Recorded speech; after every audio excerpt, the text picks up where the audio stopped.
What's going on, guys? Getting in the green. We got week 7. We got a full breakdown for you.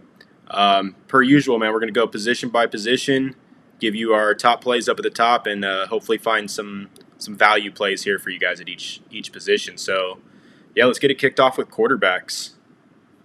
Yeah, you know what? It's almost like I want to say it's like the way things are priced this week. Not there's not good plays everywhere, but I feel like from the lineups I've been building, they've been kind of simplistic. I've stuck with every position. I've stuck with about 3 to 4 guys. Did a little mix and match, but just there's not that much wiggle room like I feel like we normally have in weeks. So up at the top, I'm going to go off the really expensive guys. Let's go like Tom Brady, 7,700 up to Kyler Murray. Can't really go wrong with all 3 of them. Obviously, you're going to have some gut feeling here. I think Tom has the hardest matchup with Chicago, and Antonio's out, Gronk's still out.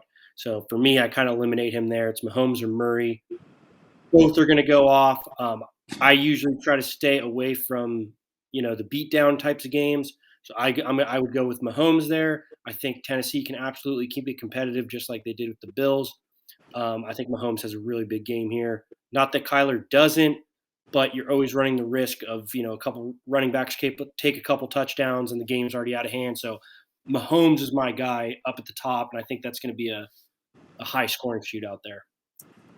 Yeah, I'm with you. Kyler, obviously isn't just a great matchup, but I think they're like 17.5-point favorites here. They're not going to keep the offense rolling for that long here, and they're going to, I think Connor and Edmonds might get a heavy workload here today. So, yeah, Kyler's a fade for me at the top just because of his price, even though, the guy's guaranteed to get you 20. If you need something safe for cash, I don't hate going there. But, yeah, Mahomes might be in the shootout with Tennessee, man. And the only problem I've had with Mahomes is stacking him with anybody's cost so damn much. So I've had to keep there as well. I had to play like the Hardman and hope he catches a deep one. Yeah, it's tough to get Kelsey or Hill there. Yeah, and Hill's still a little banged up. Worries me just slightly. So, yeah, I'm playing Mahomes, and I've got a bunch of rosters where I just have him by himself, and I hope he spreads it around. I do like Tom, man. As long as that guy's stat hunting, he's going to be a great play. They're at home. I will say, like, the Florida weather thing is starting to – I'm going to keep an eye on that in the morning. I know they're getting rain down there. Tampa, Miami, some of those games. So we got to keep an eye on that. But Tom's always in play. But, yeah, I'm with you here. Mahomes at the top is just – he's a smash play here. They should have that back and forth. And, if you can, some like Mahomes, Henry, would be great if you can afford something like that. Yeah, and Tom probably will have a good game. It does concern me a little bit that ever since Tom hurt his thumb, they've really like leaned on the run a little bit more, and it's not a bad thing. We're going to talk about Fournette in a second, but it just makes Tom was so consistent to be throwing 3 or 4 touchdowns. Obviously, we saw last week threw too early, and then kind of even though they kept scoring, he didn't get it. I could see that against Chicago, and I don't think it's going to be the highest of scoring games. But yeah, Tom's always live to be a game winner. Yeah, so let's head into that next stack here, and we've kind of got like, let's go Jalen Hurts to Aaron Rodgers there. Aaron Rodgers at the top. For me, it's Matthew Stafford and Lamar Jackson here, and the Stafford pick is, I know they're huge favorites, and we just talked about how I try to avoid that with Kyler, but there's a little history here. Stafford, I think, has got something to prove to Detroit. And even in their blowout wins against the Giants and stuff, the guy just throws for 300 yards and 4 touchdowns because that's just their offense. They do run the ball well with Darrell Henderson. We'll get to him, but Stafford moves the chains for him.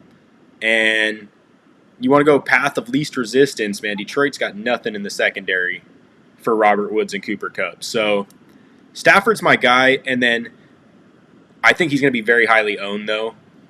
Lamar Jackson, I think, is in a prime spot here, man. Everybody got burned on him last week. They had the 3 rushing touchdowns by different running backs. But we got Latavius Murray's out. Devontae Freeman's the quote-unquote starter. And I think Lamar Jackson goes back to being running back 1 on that team and just starts taking over again. Divisional game against the Bengals, who I hope can score enough to push him. So I'm playing a lot of Stafford, but I think Lamar Jackson's a great pivot here to get off of ownership.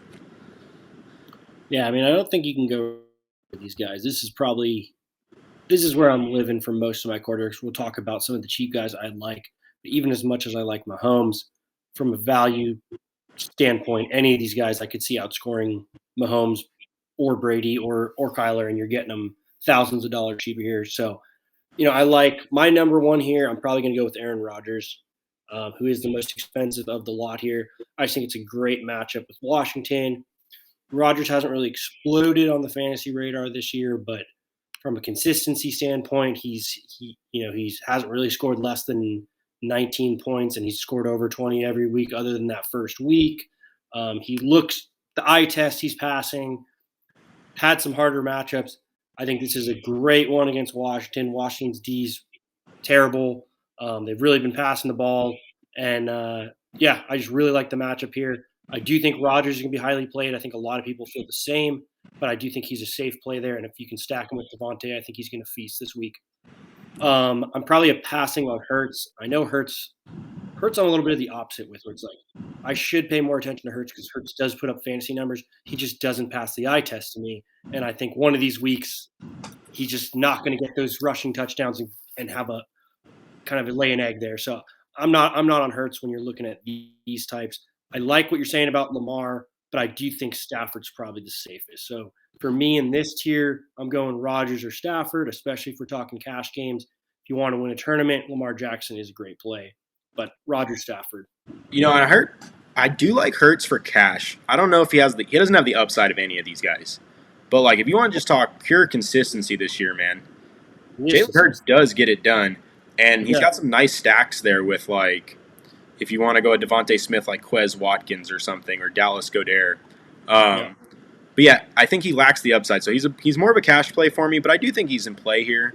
But he's not going to throw for 4 touchdowns like I think a couple of these guys above him are. So he's just garbage time. He just looks so bad in real football to me, and he just keeps putting numbers. Yeah, exactly.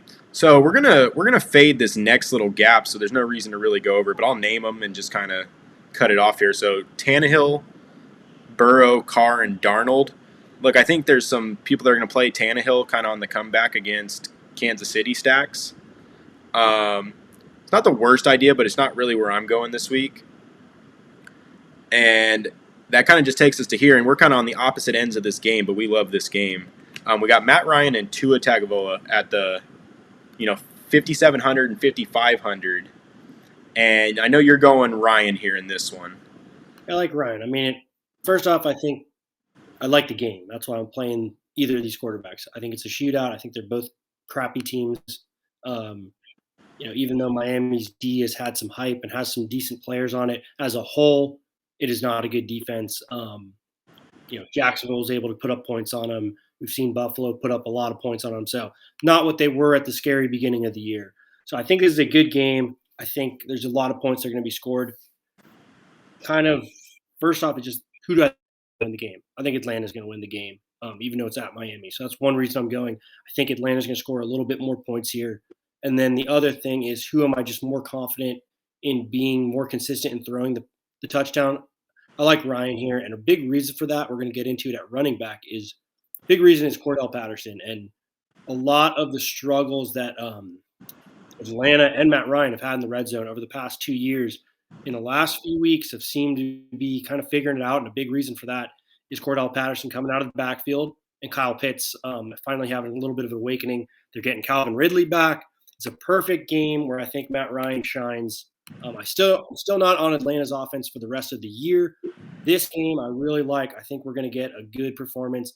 And, when we see Matt Ryan in competitive games against shitty teams, he's pretty good this year. He scored 22, 29, and 25 in the games where they actually put up points. So if you think the offense is going to lay an egg, then don't play this. If you think this is going to be a shootout, then I think Matt Ryan's extremely safe to get above 25 points.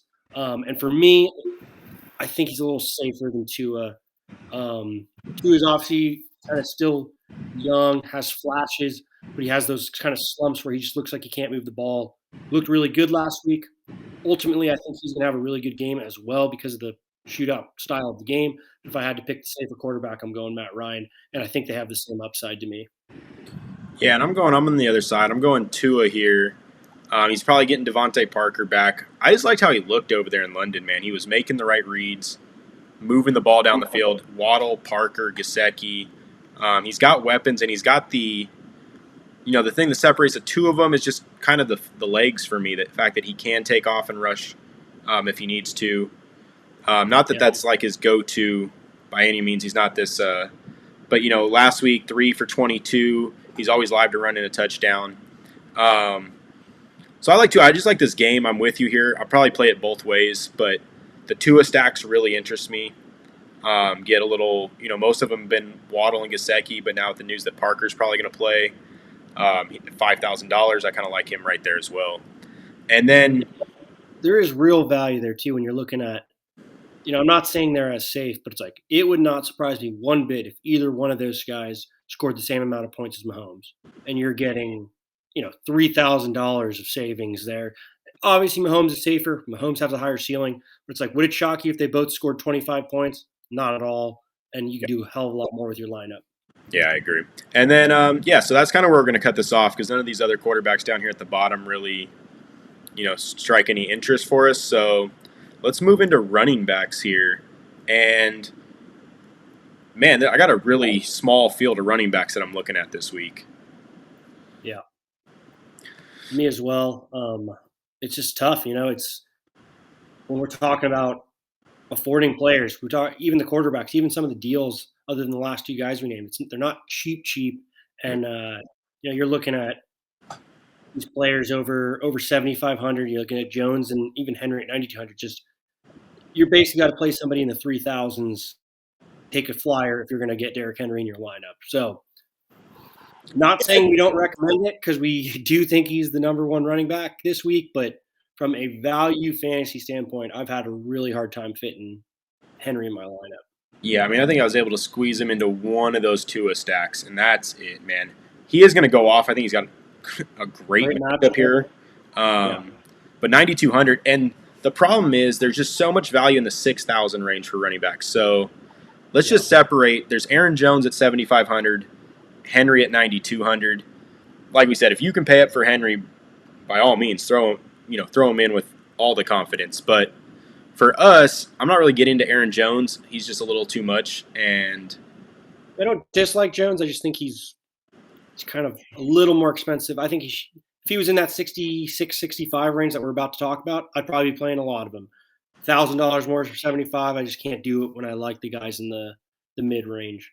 Yeah, so let's look at the 6,000s, man, because it is stacked. So up at the top, we got Darrell Henderson all the way down to like a DeAndre Swift here. So, who are your favorites in the 6,000 range? I like Darrell Henderson the best as the safest with the ceiling. He's obviously the most expensive, 6,600 there. But I think he's one of the play of the weeks. Detroit's rush defense is terrible. Not to mention just game flow here. Rams are going to put up a lot of points. You got to assume a couple of these are going to be run in. And I think they're going to get to such a big lead when they get the ball a lot in the second half. It's going to be Darrell Henderson time. He also is starting to catch a lot of passes out of the backfield, or at least is live for that, and even may catch a passing touchdown here, a reception touchdown. So he's my play of the week in a kind of a combination of a very, very safe floor. Every time this guy started, he scored like above 15, 17 points.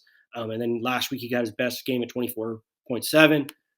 Very similar this week. I could see this being a boom week for him. He gets in the 25 range.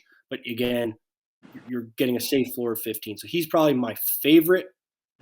Other two guys in this range that I'm playing a lot of, and really this is really where I'm living. I got a couple cheaper guys, but in general, these are the three guys I'm playing.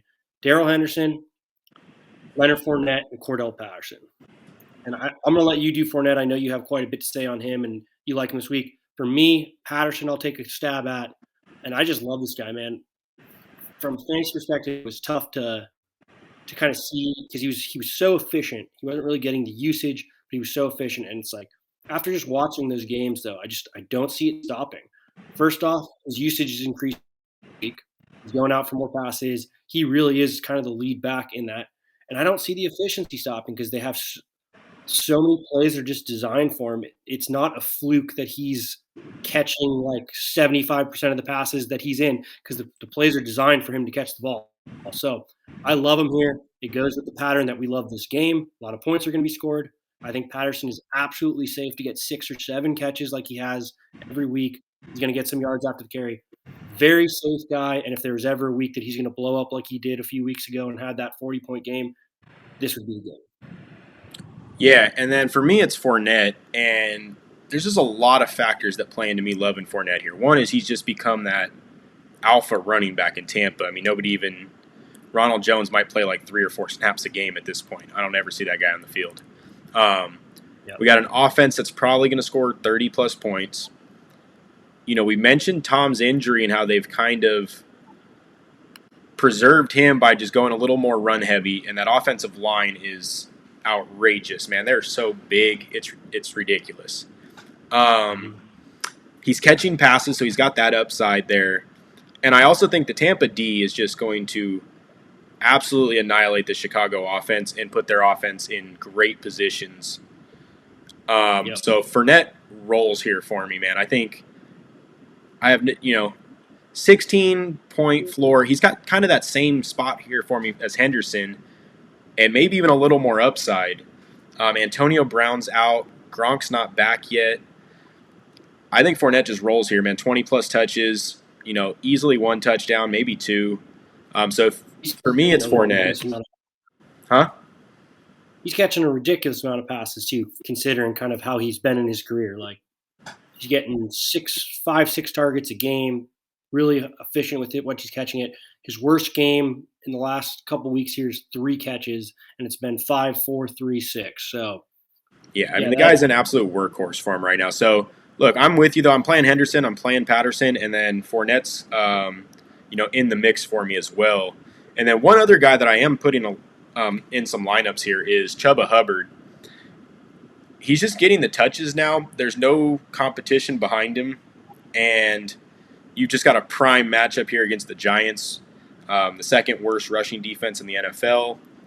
So I think Chuba Hubbard kind of breaks on to the scene here, and you get a couple $100 savings. But it is hard to get off of those first 3 guys, though, because those, you want to talk about floors, their floors are huge, man, and they all have upside. So I'm taking a stab at Hubbard to kind of get off some ownership, but if just straight up, if I had to pick between them, I'd go Fournette or Patterson over Hubbard. Yeah. I agree. I like Hubbard, but if I got one more to add, we're technically in the lower bracket here, but if I'm not playing those guys, which like I said, 99% of my lineups have those 3 guys in it, or 2 out of those 3 guys. If I need to save a couple bucks, I'm going with the guy that I rolled with last week, going Darrell Williams here for Kansas City at 5,800. The exact same reason I wanted to play him last week. He actually was not super efficient last week and only got 3 catches, which wasn't bad. He got 3 for 27, but I thought he was going to be more involved. But he got 2 touchdowns. That was big. I mean, I don't think we can expect 2 touchdowns every week, but he's getting the carries. He dominated the touches. Very similar to Chuba for me. I just like that game, that offense a little more. But yeah, he's going to get 20 touches, hopefully catches a few more passes, and if he can get 1 touchdown, you're looking good. Yeah, and then down at the bottom, I mean, there's really only – I'll be taking a stab at J.D. McKissick on a few lineups. I think they play from behind here against Green Bay, and in games that have kind of had that game flow, he's been pretty consistent, man. I think 17 points is his lowest scoring game when they're in that kind of catch-up mode. I know he had the 10 targets last week, so monster game there. So at $5,000, probably do like a McKissick and Derrick Henry if I can, or something like that, just to kind of mix it up. But outside of that, man, there's no real value down here at running back. All right. Let's move into receivers. And we got, the big dogs are up here, and then you've just got to kind of pick your spots in the value here. And it's not as easy as it's been in the past weeks here to kind of put some good values up. So, yeah. Let's start at the top, though. I mean, not that we're playing a whole bunch of them. We're looking at, even we'll just go from DJ Moore, 7,100, obviously significantly cheaper than all the way up to Devontae Adams, 8,900. If I'm paying in this range, I think I had Devontae Adams in one of my Rodgers stacks, but it was very, very hard to afford him, and that was just because I was stacking it for tournaments. And then I think the safest guy, like we've probably been preaching every week, if you're going to pay, it's going to be Cooper Kupp, man. The guy has the safest floor, and he still has a ceiling that's just as good as Devontae Adams. Rams probably have an even better matchup than Green Bay with Detroit there as far as points can be scored.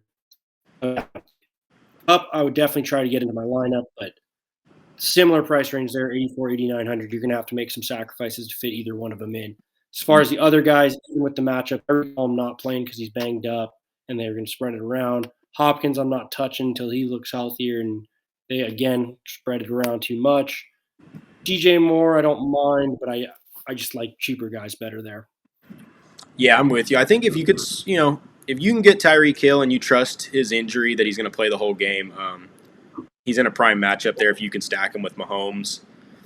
I haven't been able to afford Adams on any of my lineups, even though I don't think it's like a ridiculous price for him. I think he's got, a great matchup there against Washington, but just price point, I haven't been able to get there because I haven't been able to save enough money on the, at the running back position. I do have Kupp with Stafford, and that's it. I don't trust some of these other guys, and I think they're $1,000 cheaper. You start to get some guys with the same kind of upside. So let's kind of dive into those guys, and let's go Calvin Ridley down to AJ Brown here, and there's just some big names in this little section here. Yep. Yeah, it's a good and bad thing. I know you and me, beginning of the week, were big time on Antonio Brown. We loved his usage. We loved his kind of floor. Obviously, he's been ruled out. So Mike Evans is interesting for me. I like Mike Evans there. I know we were talking about Chicago's top corner is going to be shadowing him, so keep an eye on that. But I do think Mike Evans really does get a hell of a lot more targets when Brown is out. So I think it's a very fair price for this game. And if you like Tom there at 6,500, he is the receiver one. But again, we're going to talk in a second.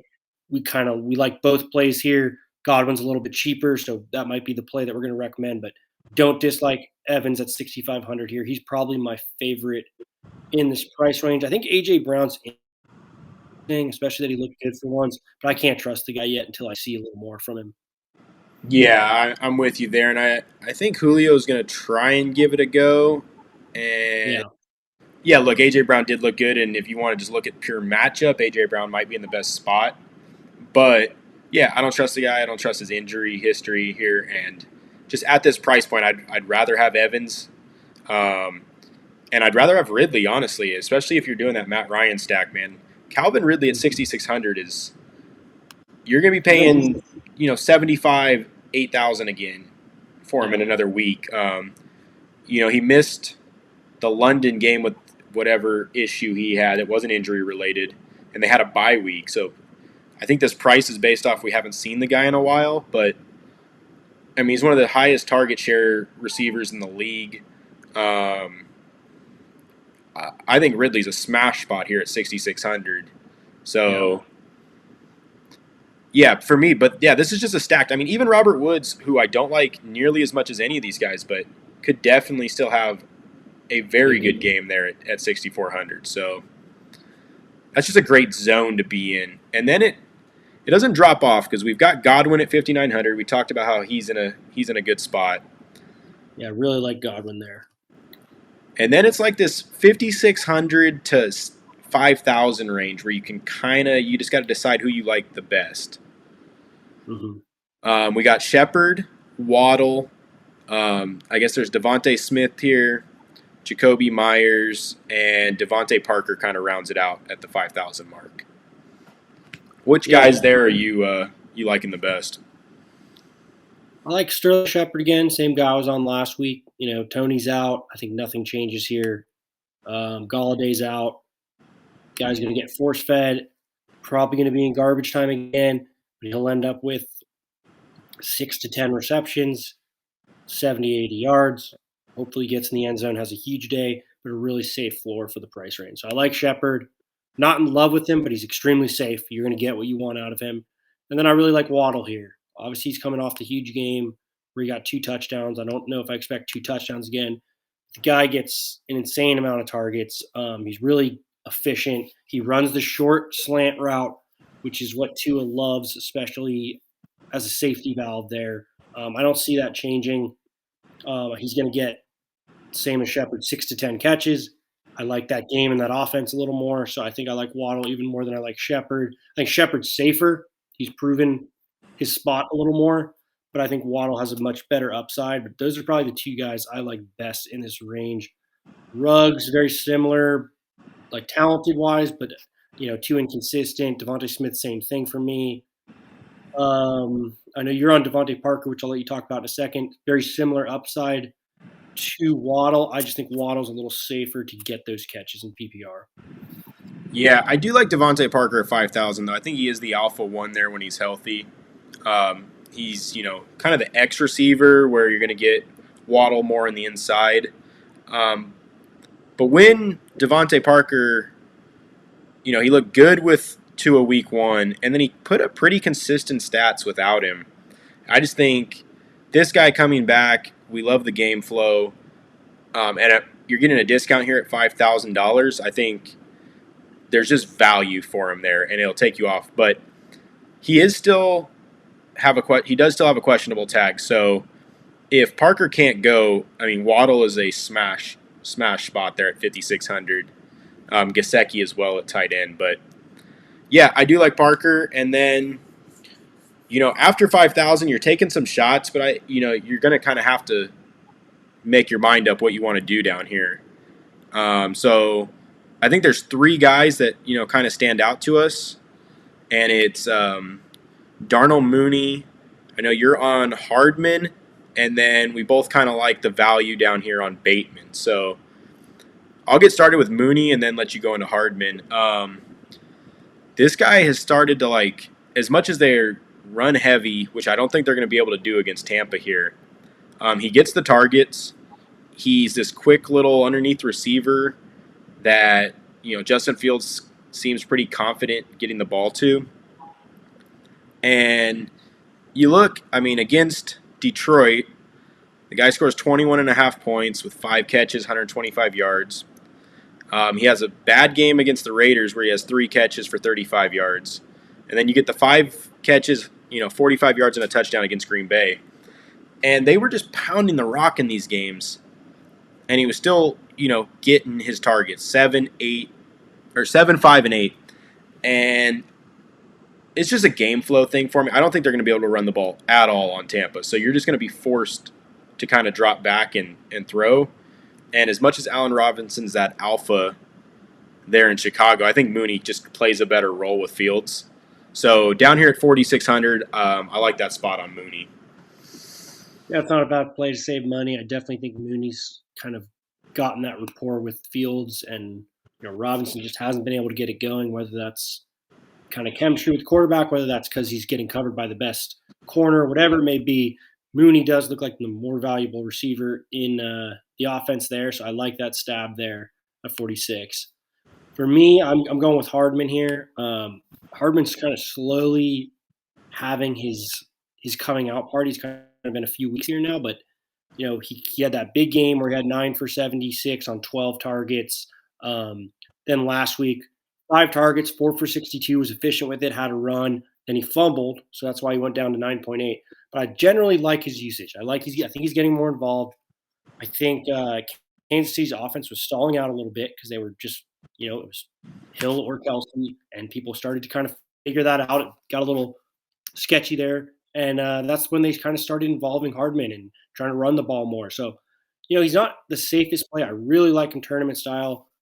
I think he's going to get 5 to 7 targets again. I think he's going to be efficient, and you got to look at the game here where it's, Kansas City's going to score. You are hoping that Hardman gets one of those deep touchdowns, but if there's ever a game for him to get that or be a little more confident that he's going to catch that, it's going to be this game where they're really going to score here. So I like Hardman's position. I also think if he doesn't get in the end zone, I don't think he completely screws you. I think he gets that 12-point type of range. And if you're getting that touchdown, he could be a home run for you. So I like Hardman there. Yeah, I agree. And then the last guy down here, Rashad Bateman, is $3,400. And there's just so many things that go into us liking this guy, man. It starts with, coming out of the draft, I know we've fallen in love with some of these rookie receivers we've gotten to see every week, but Bateman was arguably the most talented receiver in that draft. Big frame, great hands, and he obviously takes a tick back going to Baltimore where they're just run heavy and he was injured. But his first week out there, he runs the most routes amongst receivers outside of Marquise Brown, and he sees 6 targets, 4 receptions for 29 yards, and he kind of was that at the chains mover there for Baltimore. But we all know how that game went. They ended up running the rock very well, blew out the Chargers, and they weren't really forced to drop back that much. I think they only threw, it was 27 dropbacks the entire game. So I think here against Cincinnati, with Latavius out, they're going to throw the ball a little more, and I think he's kind of established himself as that possession receiver that they've been needing. So I have to double check this, but I also think Sammy Watkins is out, so he's that clear. If you're not going deep to Marquise Brown, you're going to Bateman here, and at $3,400, I find it hard to see where he doesn't get us 10 fantasy points and make value. Yeah, exactly. I mean, it's Marquise Brown, him, and Mark Andrews. You know what Mark Andrews' kind of role is, and defenses know that too. Marquise Brown's getting the deep balls, and then Bateman, hopefully he's going to get the possession. 6 targets is no joke for your first game back. Still kind of getting your feet under you and getting used to the offense. Reception's great. I mean, this call does definitely come with risk in the sense that, the guy hasn't played a lot of football and we haven't seen that much of him. But if you're trying to just gain value, make your lineup better elsewhere, and get your 10 to 12 points, I think he can do that for you. I'm not necessarily confident he's going to get a touchdown here or he's going to get you 15 or 20. I think it's possible, but if you're looking just for a low value player to get you, a Derrick Henry, to get you a Cooper Kupp, to get you Devontae Adams, it's an interesting play, and we're going to play it here and there. It's not a must play. It's not in every lineup, but it does get you some of those things you want. Yeah, it just depends how you're building out your lineup. If you want to go real balanced in the middle, I wouldn't play Bateman.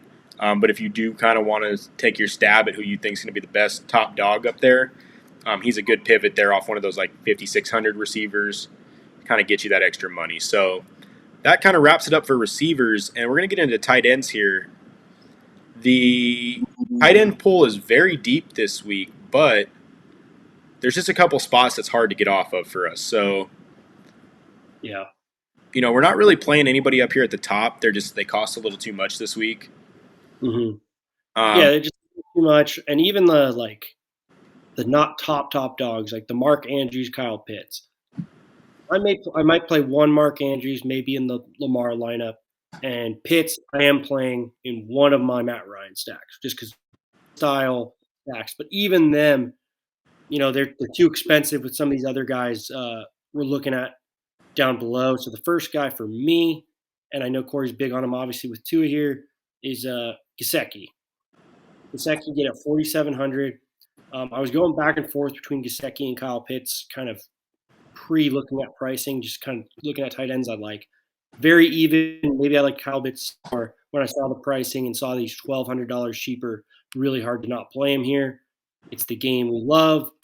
We've seen a large sample size for him, since his kind of 0 point week 1, he's gotten 6 targets or more. And in recent weeks, it's been 7, 9, 12. So very serious targets, very efficient at catching, is live for touchdowns, is red zone target, and just has that really safe floor as a tight end if he's going to catch 5 to 8 passes. So I really like Gesicki, like the game flow. He's probably going to be my most played, even though there's a few other guys we're going to talk about here.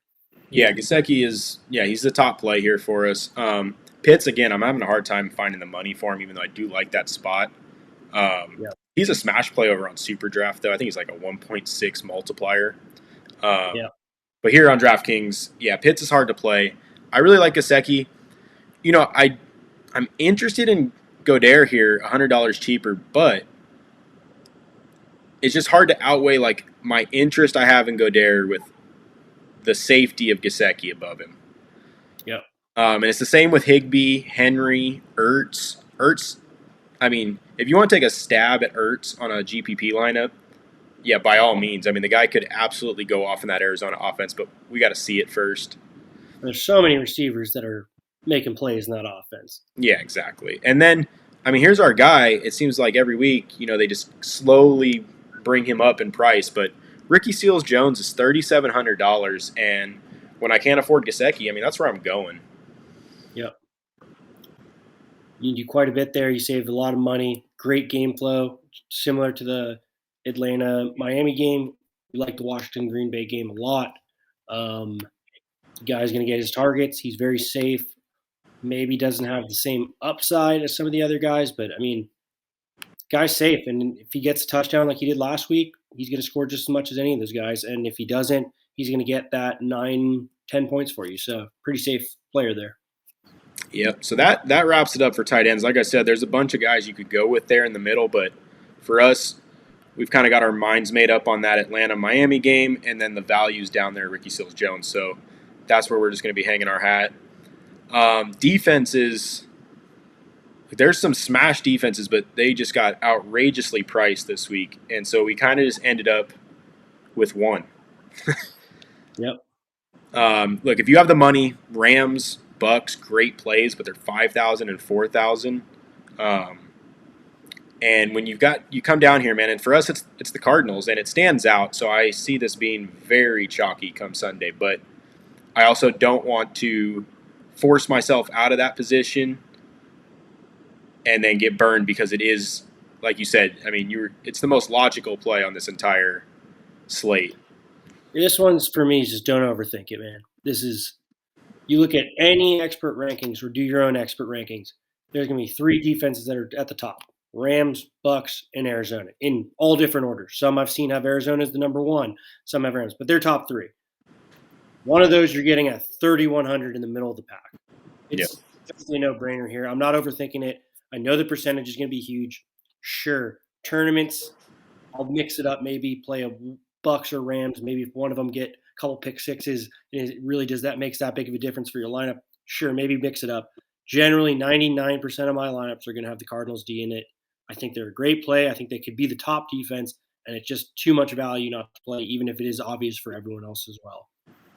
Yeah, I agree. So we'll keep it simple. Look, if you want to also, I think another one that's interesting, but they're $300 more, is the Patriots scored like 19 points the last time they played the Jets.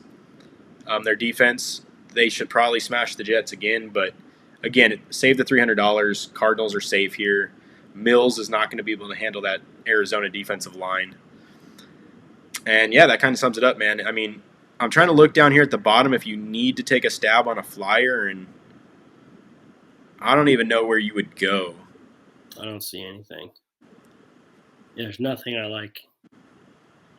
There's maybe if you think, I wouldn't even say it. No, I don't see anything here. No, there's nothing there. So look, save them, put the Cardinals in, and then build your lineup and see what you got from there, because there's just no going below that unless you're just willing to take a 0 there from your defense. But that's it, guys. Look, hit the like, hit the subscribe. Good luck tomorrow. Let's get some money, and then coming back next week we'll probably have a Sunday night showdown slate for you later. All right.